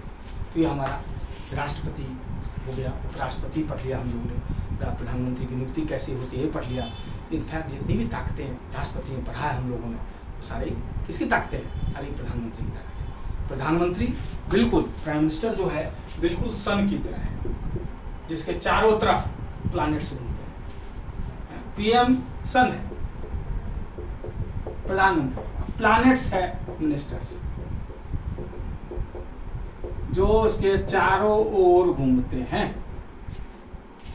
ठीक है बच्चों, मतलब ये सोलर सिस्टम, ये सौर मंडल हमारा तभी तक है जब तक सूरज है। ये हमारा सोलर सिस्टम तभी तक हमारा है जब तक सूरज है। सूरज खत्म हो गया तब पूरा सोलर सिस्टम, प्लैनेट कहाँ रहेगा, ग्रह कहाँ रहेगा।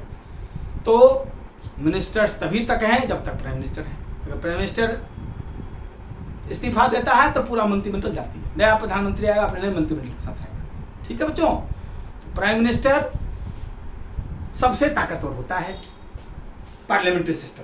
पार्लियामेंट्री सिस्टम में सबसे ताकतवर प्राइम मिनिस्टर होता है। ठीक है बच्चों, 3 प्रकार के मिनिस्टर्स अपने यहाँ सेंटर में हैं। क्या क्या प्रकार के मिनिस्टर्स होते हैं? तो जो सीनियर मिनिस्टर होते हैं उनको कैबिनेट मिनिस्टर होते हैं। जो सबसे सीनियर मिनिस्टर सब होते हैं वो कहलाते हैं कैबिनेट मिनिस्टर। ठीक है। इसके बाद minister of state independent charge, independent charge. कुछ मिनिस्टर ऑफ स्टेट होते हैं जिनको स्वतंत्र प्रभार दिया जाता है। ठीक है, वो दूसरे लेवल पे होते हैं। और तीसरा डिप्टी मिनिस्टर,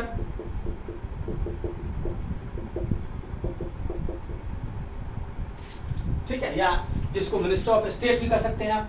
उसके पास इंडिपेंडेंट मिनिस्टर नहीं होता, उसके पास इंडिपेंडेंट मिनिस्टर नहीं होता। तो मिनिस्टर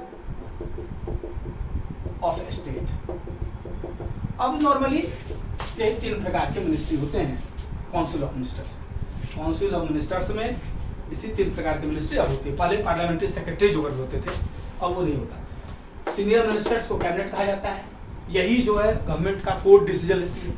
गवर्नमेंट की जितनी भी कोर्ट डिसीजन लेती है कौन लेती है? कैबिनेट। और इसका मिनिस्टर ऑफ स्टेट छोटे छोटे मिनिस्ट्री के मिनिस्टर ऑफ स्टेट होते हैं जो इंडिपेंडेंट चार्ज स्वतंत्र रूप से दे दिया जाता है। और मिनिस्टर ऑफ स्टेट को जो है बड़े बड़े मिनिस्ट्री में कुछ डिपार्टमेंट्स के चार्ज दे दिए जाते हैं। ठीक है जी, तो मिनिस्टर ऑफ स्टेट कहलाते हैं। तो ये काउंसिल ऑफ मिनिस्टर्स का प्रारूप है। ठीक है, तो समझ गए कि prime minister council of ministers में सबसे ज़्यादा ताकतवर होता है। किसी भी मिनिस्टर को अपॉइंट कर सकता है, प्रधानमंत्री राष्ट्रपति को सलाह दे देगा इस मंत्री को अपॉइंट कीजिए, और राष्ट्रपति को सलाह देगा इस मंत्री को हटा दीजिए। तो तमाम पावर प्रैक्टिकली किसके पास है?